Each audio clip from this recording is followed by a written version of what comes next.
All right, so picture this with me, okay? Yeah. You're not just looking up at the Milan Duomo, that cathedral. You're actually standing on it, walking around, like amidst the spires, the statues. Centuries of history, Oh, wow. literally at your feet. That's pretty amazing.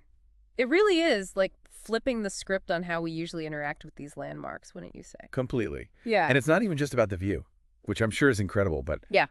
our sources for this deep dive, they tell us there's like a whole calendar of events happening up there. Well, On the Duomo roof, no kidding. guided tours, special events, all with that backdrop of Milan's skyline. Wow. It speaks to something we've been discussing, this desire for a deeper kind of tourism, Yeah. not just observing history, but really being immersed in it. The newsletter even uses the phrase unforgettable journey among the timeless beauty to describe these rooftop walks. Okay, that just bumped it way up my bucket list. Yeah. Got to do it. Speaking of the Duomo, here's something else. Uh-huh. It took 600 years to build. 600. See, now Wild. that's not even just a fun fact. It's a testament to this building's living history. Right. Every generation of artisans, like every shift in style over those centuries, it's reflected in the Duomo. I mean, we're talking like Gothic to Renaissance influences all woven together. Oh, wow. So it's like a visual timeline of architectural trends. Yeah. But just like in one building. Right. All those layers. Exactly. I would be so fascinated to know, like, what challenges, not even just in terms of style, but just what challenges those builders faced across different eras. Well, think about the technological advancements alone, right? Yeah. From whatever rudimentary tools they had in the 1300s Right. to, the more sophisticated techniques they had later on. It's like the Duomo becomes this case study in how humans built, big ambitious things over centuries. Yeah. Makes you think about the people who actually, like, hauled those up there, It's mind-boggling, really. Yeah. And speaking of historical perspective, it makes you think about how we experience these things today, Like we touched on Leonardo da Vinci's vineyard earlier. Right. And it's kind of interesting to contrast that with the Duomo. Because one's this public marvel, you can like walk all over it, and the other one, this vineyard, which is like arguably as significant, is closed off. Exactly. You can't even see it. And that all stems from, well, at least according to that around the web section, that stems from it being purchased recently. Oh, right.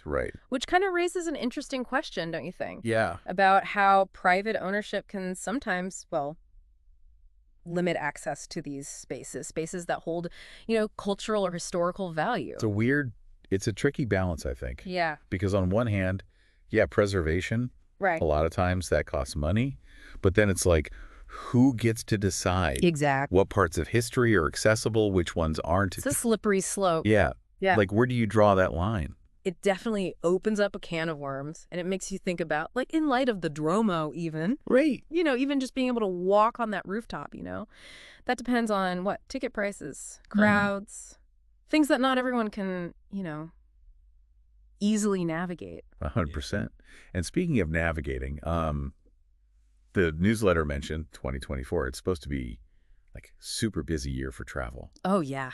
Yeah. So even with the best intentions, like Yeah. sometimes life just gets in the way Yeah. of those like someday trips, It's true. It's easy to put things off, which I think is why, even though this newsletter's focused on the Duomo, it's like Yeah. a good reminder to be thoughtful about how we approach any travel plans, big or small, Yeah. Recognizing those experiences that really speak to you, and then making that, even if it's just like preliminary research, making an effort to explore those possibilities. For sure. Yeah, totally.